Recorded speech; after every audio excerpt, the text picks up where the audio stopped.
भर वस्तीत मध्यरात्रीच्या सुमारास गोळीबार झाल्याची घटना नाशिकच्या सिडको परिसरातून समोर आली आहे।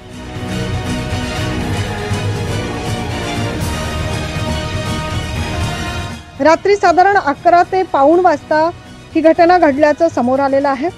याबाबत सविस्तर बातमी अशी की नाशिकच्या सिडको येथील त्रिमूर्ती नगरमध्ये मध्यरात्रीच्या वेळी 2 टोळ्यांमध्ये गोळीबार झाला। यामध्ये 2 सराईत गुन्हेगारांचा समावेश आहे आणि त्या दोघांमध्येच झालेल्या वादातून एकाने दुसऱ्यावर गोळीबार केल्याची घटना त्रिमूर्ती चौकात घडली।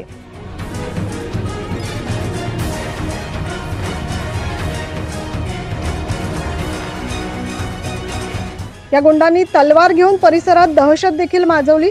या घटनेने संपूर्ण परिसर हा हादरलाय। नागरिकांमध्ये भीतीचे वातावरण देखील आहे। दरम्यान या दोन्ही गुन्हेगार टोळ्यांचे सदस्य गोळीबाराच्या घटनेनंतर फरार झाले।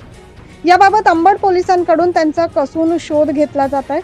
मात्र पोलिसांच्या माहितीनुसार सिडको परिसरात राहणारा वैभव शिर्के आणि दर्शन दोंदे या 2 गुन्हेगारांमध्ये रात्री वाद झाला। दोघांनी एकमेकांना बघून घेण्याची धमकी दिली। काही मित्रांच्या मध्यस्थीने हा वाद मिटला, परंतु रात्री 11:30 वाजेच्या सुमारास सराईत गुन्हेगार दर्शन दोंदे याने वैभव शिर्केला बोलावून घेतले। दोघांमध्ये पुन्हा वाद झाला। दर्शन दोंदेने गावठी पिस्तूल काढत वैभववर रोखली। जीव वाचवण्यासाठी वैभवने तेथून पलायन करण्याचा प्रयत्न केला, मात्र दर्शनने पाठीमागून गोळीबार केला। दर्शनचा नेम चुकला आणि वैभव या घटनेत वाचला। याबाबत वरिष्ठ पोलीस रात्री उशिरा माहिती घेऊन गुन्हा दाखल करण्याचे काम करीत होते। अद्यापपर्यंत 6 संशयितांना ताब्यात घेण्यात आले।